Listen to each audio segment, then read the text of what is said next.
Mhm, mhm.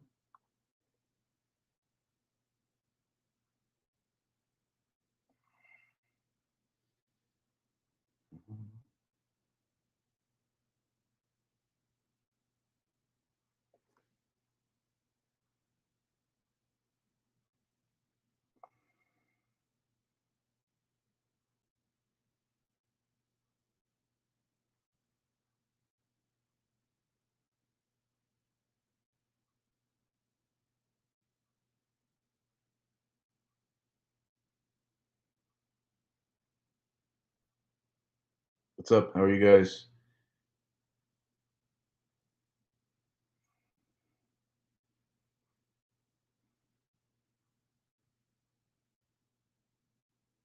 Okay, we're up there. We're on the gram. What's going on? What's up? How is everybody? Thanks for tuning in. All right. Here we go. Today we're going to go through confirming the deal and clouding the title. Welcome back. So far we have taken you from a point where you have built your company or figured out what kind of an entity you want to do your deal in. You've come up with a marketing strategy according to your budget and your personality. You've marketed, whether it's traditionally or cold calling, texting, whatever. You've contacted sellers, they've contacted you back, you've created rapport, you've made an appointment. You've gone on that appointment. If you did not buy the house on that appointment, you put them into your follow up system in the hopes that you can make another appointment. If you did, you got all of my paperwork filled out all the time, every time, times four in a perfect situation that will allow you to do an assignment of contract is subject to a short sale, an absolute assignment of rights, or any of the other deal structures we're going to teach you.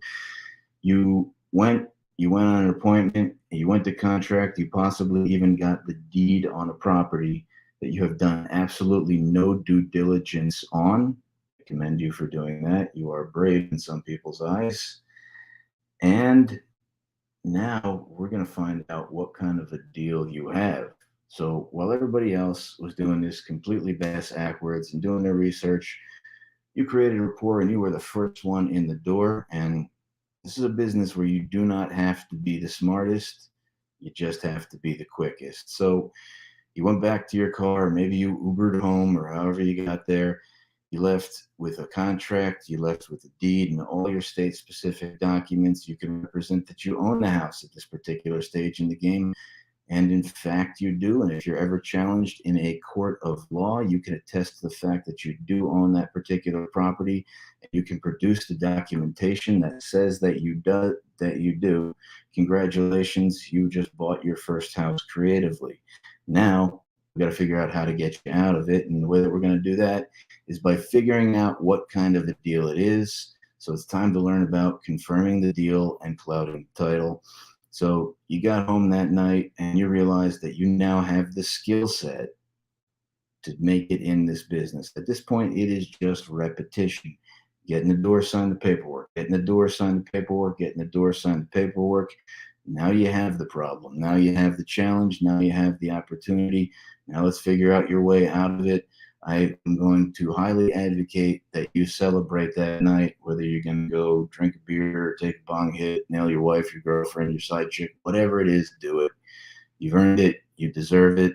You're going to wake up the next morning, shake off the night before, and the first thing you're going to do is order a payoff. The next thing you're going to do is check title. And the last thing you're going to do is cloud the title. And that's going to protect you at all times. It's like keeping your guard up. So we're going to keep moving along. I'm going to take you through that process. I think you guys are really going to enjoy this. The first thing you're going to need to do is order a payoff. Now, previously, I told you to ask the seller for all the paperwork on their house. I'm hoping you did that. In the event you did, you're going to start going through there. Maybe it's obvious, maybe you asked them specifically, but you're going to find a mortgage statement for the first mortgage, for the second mortgage, if there's a second, for the HELOC, if there's a HELOC, or a third. But everything that they told you that was on title, you can go to the binder that was provided with you or for you with this course, or you can just type up a simple cover sheet. There's an example on the screen of what that should look like. And oddly, even in this day and age, a lot of banks are going to be using fax machines. If not, you can scan it in and email it over. You're going to send it to the payoff department. Make sure they know who it's from. Make sure they know who to send it back to. A lot of times it's going to have to reference the seller's name. It will have to have the social security number of the seller. It is a really good thing you got that on your authorization to release. Otherwise, you can't move forward here, at least not and find out all the facts. And there's a lot of people that do. Those are usually people who fail. All right. You're going to send it to the payoff department. I am writing to request a payoff statement for the above referenced property. Please see the attached written authorization. Send the authorization to release information sheet with the name on it, the bank. If you have any questions, please feel free to contact me. Thank you. Then you're going to call the bank and you are going to ask them their turnaround time. Now, that is the amount of time that it takes whoever is there answering the fax or the email to turn around, print everything out, take it off the printer, come back, type it into their system, figure out how much money that seller owes, give you a payoff. So when you get this house resold, you may submit it and they may move on debt free. And amazingly enough, the turnaround time to do that is usually 5 to 7, sometimes 10 business days. So don't expect them to be fast. Order it immediately. You're going to find out what kind of a deal you have pretty soon. If it comes back that the seller owes what they told you they owed, great, they're honest. If it's a little bit higher, great, they're normal. Their head is in the sand, further behind than they think. If they've completely lied to you or you find out that it's not their house, this is where you're going to find out. And yeah, it's all open to interpretation. You know, did they not tell you the truth? Did they not know? I don't know, but we're going to find out pretty soon.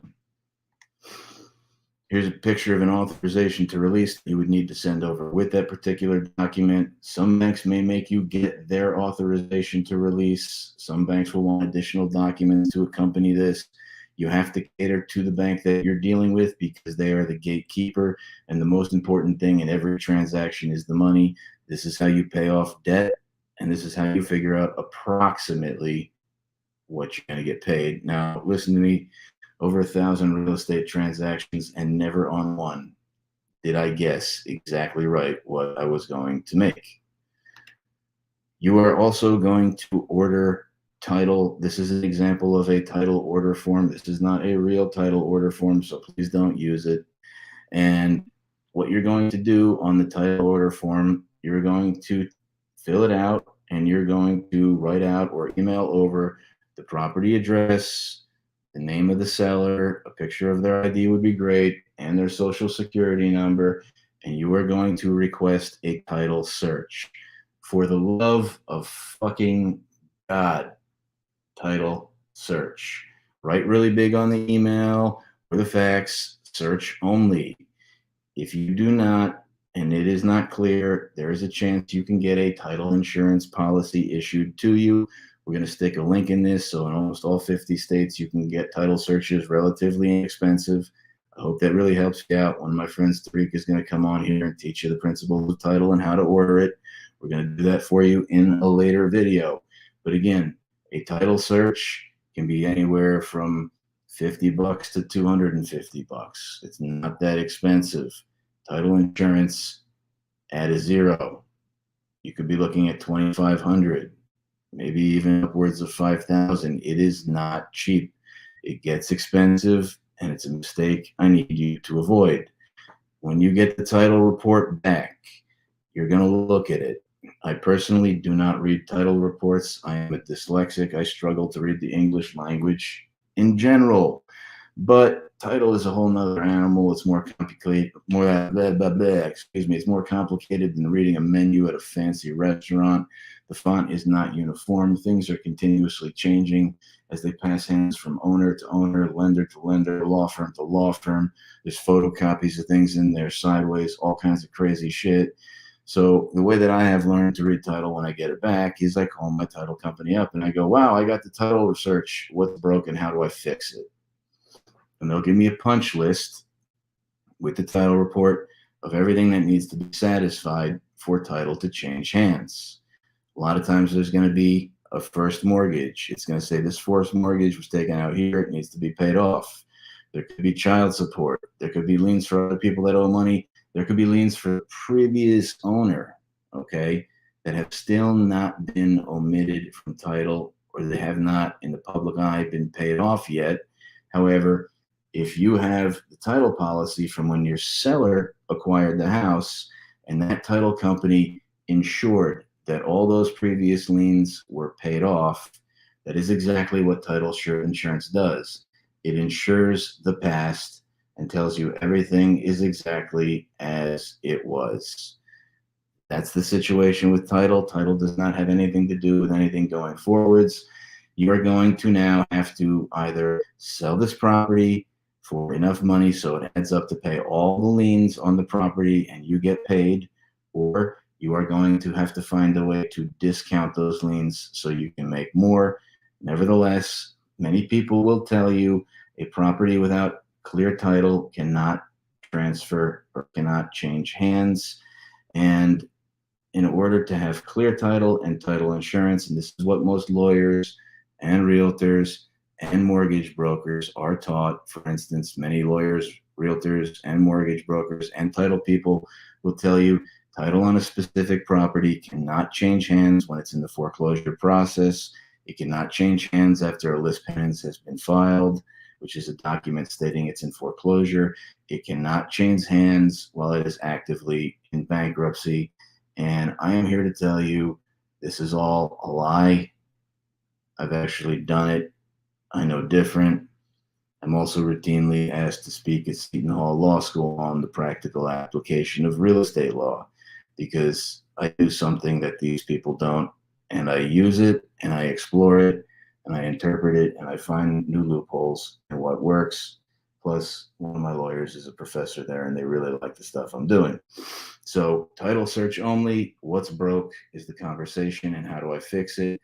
You should have a pretty good idea of what the debt load is on that particular property, or at least what it was at the time of recording those particular liens when you get your payoff back. Remember that? Let's say there's a first mortgage and it says that that first mortgage was $300,000, and the mortgage statement says that the payoff or the monthly payments on that mortgage are $3,000 a month, and that property is 4 months behind. 3, 6, 9, 12. We know that 300,000 should be around 1,200,000. There are fees, there are penalties, and there may even be a lawyer fee for starting the foreclosure process added onto that now. We will be able to see that in the payoff with absolute clarity. The payoff is going to be good for a set number of days. So many times it's 30 days, could be 60 days or 90 days. They'll also give you a per diem rate with some banks where it says, you know, the payoff is this much on this day, and it increases by $5.75 a day for the next 30 days. So just add it up and submit us the right amount of money. And if you don't, they won't take it. And that's because your mortgage and your mortgage payment, though monthly, can actually be broken down daily, hourly, and even by the minute, which many mortgage companies do. You are going to have an accurate and updated payoff at the time of your closing. If you don't, this is actually going to push your closing off, and that's not going to be fun. You're going to have to wait another week or two till you get a new one.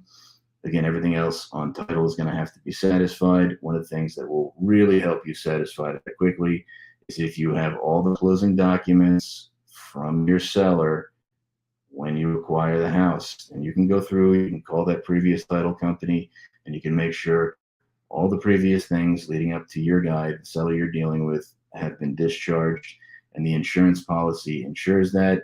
In the event the insurance policy missed something from a previous owner and it was on title at the time your guy bought it, this is where the insurance kicks in. They actually have to pay it off. Just like if you got in a car accident, the insurance company would pay to fix your car. I hope that gives you a pretty broad understanding of it. You get the payoff, you get the title. If you're having trouble reading it, you can send it over.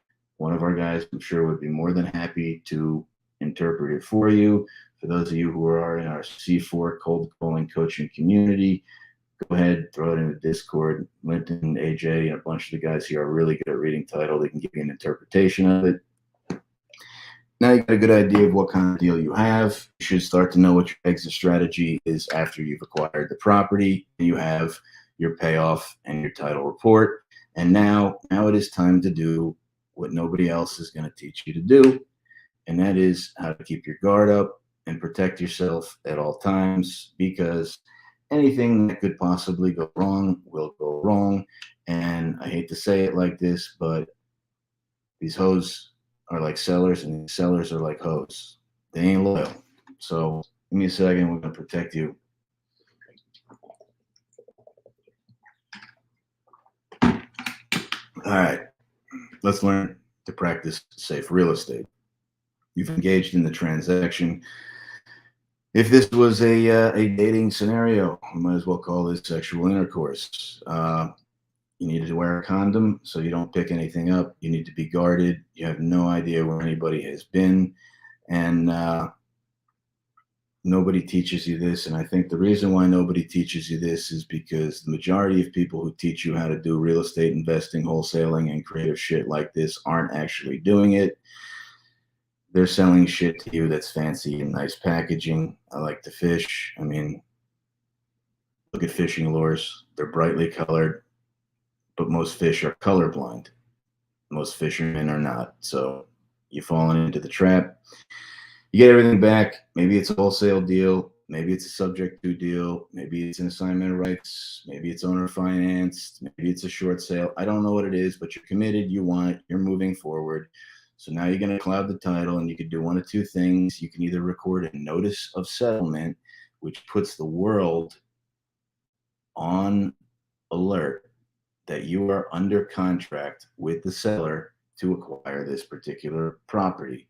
Now, in New Jersey, lawyers are supposed to record a notice of settlement every time. I will tell you the reality of the situation is they rarely, if ever, or seldom do it. I learned from a lawyer who told me this is tactic we learned to do in law school, but nobody ever does it, because I noticed if I had deals with a lot of equity in them and I had exposure and I was marketing the properties, people would snake the deals from me. Particular situation that happened to one of my early on guys, this young man named Tommy DiVincenzo, and he gave me a lovely testimonial later. He had a wholesale deal where he stood to make $90,000 at the end of the transaction. He didn't know what to do. He was a rookie. He got the seller and the buyer together. Everybody agreed it was wonderful. They were going to pay him. And then they went around him. He got cut out. He made zero. He literally took a year off to go lick his wounds. I changed our contract to make it recordable as well, because it was not at the time, and this had to be pretty early on. We may be looking at 2006. And a year later, that young man came back to me, and the first question I asked him was, how much money did you make in real estate at the time you were away from it? And his answer was zero, so welcome back. So recording your notice of settlement, this is a unique document that can be recorded. The only person who signs a notice of settlement is you as the buyer. And we'll give you an example of that with this module, the email and the binder. Now, if you sign a notice of settlement and record it and you can't produce a purchase and sales agreement, or you don't have one, I will openly acknowledge and tell you that that is a crime. You have committed fraud, because you're telling the world you have a contract and you don't. So for the love of God, please don't do that. A notice of settlement in New Jersey costs $20. It's good for 45 days. Every 45 days, you got to record a new one. If you have a time, take a field trip down to the courthouse. Familiarize yourself with the vault. If you need help, ask one of the searchers. They're usually young, intelligent ladies. They'd be more than happy to help you out. Try this. Hey, my name's Chuck. I'm dyslexic. I don't read so good. Can you help me with this shit? They'll help you. You get a phone number, you make a friend. Next time you can just text them, they'll record it for you. Another thing that we've learned to do is you can also record your purchase and sales agreement. Most purchase and sales agreements you cannot record. Mine, however, you can. Another reason why I want to advocate that you use it. I know it inside and out. It is very difficult to help you on a transaction if you come to me in the middle of it and you don't have my paperwork.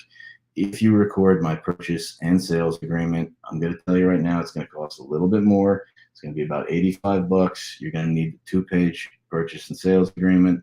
a legal description and a cover sheet. The court will give you the cover sheet. You go in, you pay whatever the recording fee is. It sits there on title, and it's good for the life of the contract and beyond, because you might still have a legal grievance. So it's like a landmine, and it needs to be dug up or resolved in order for that seller to transfer title to anyone else. Let's say this was a deed. If you record a notice of settlement or a purchase and sales agreement, it would sit on top of the deed. If this was a deed and there was a mortgage, the mortgage would go here. The notice of settlement or purchase and sales agreement would go here. Okay? And what that is the real estate version of a cock block or a barrier or a condom. Nothing can get through until you decide it can. All right? So if they try to sell the property to somebody else, they can't get clear title, you can shut down the entire transaction. This is not necessarily a nice thing to do, but they weren't honest with you. And listen, maybe you've heard of Hammurabi's code, an eye for an eye. Well, fuck that shit. I'm taking everything from the neck up. If I don't win, everybody loses. This is the way you get more wholesale deals done. Because believe me, especially nowadays with all these little fucking wholesalers running around, somebody will introduce a buyer to your seller and you will be cut out immediately. As far as co-wholesaling goes, don't fucking do it. If it's worth it, find your own deal. I'll give you a little bit of a recap here. Again, we now how to order a payoff. We know the process of checking title, and we know the process of clouding the title. This is going to be too quick. It's going to take about a week. I usually tell my seller, after I've got title back, after I've got a payoff back, let's get back together and sit down. If they even want to know, and this is a great time to talk strategy. If you've talked strategy before, everything is exactly how you told me. You're a very truthful person. I'm very appreciative of you for being that way. Or maybe it's a little off. Listen, you're more payments behind than what you thought, but honestly, we all try to ignore uncomfortable situations, so I don't blame you. I don't feel like you lied to me. I just wanted you to be aware of the truth. You know, and it's a rough conversation sometimes because it's like, I'm going to pay off your debt and I'm going to give you $10,000, but I just found out you owe 5 more. So that's your debt. That's going to come out of your end, or maybe you could split the difference, renegotiate. The bottom line is you've gone from the point in this business in the first half where it's all about collecting and retaining information and marketing to the second half where now it's about power and control and doing the right thing. Okay? I hope you've really enjoyed this. Chuck Kohout. Bye for now. I'll see you in the next module.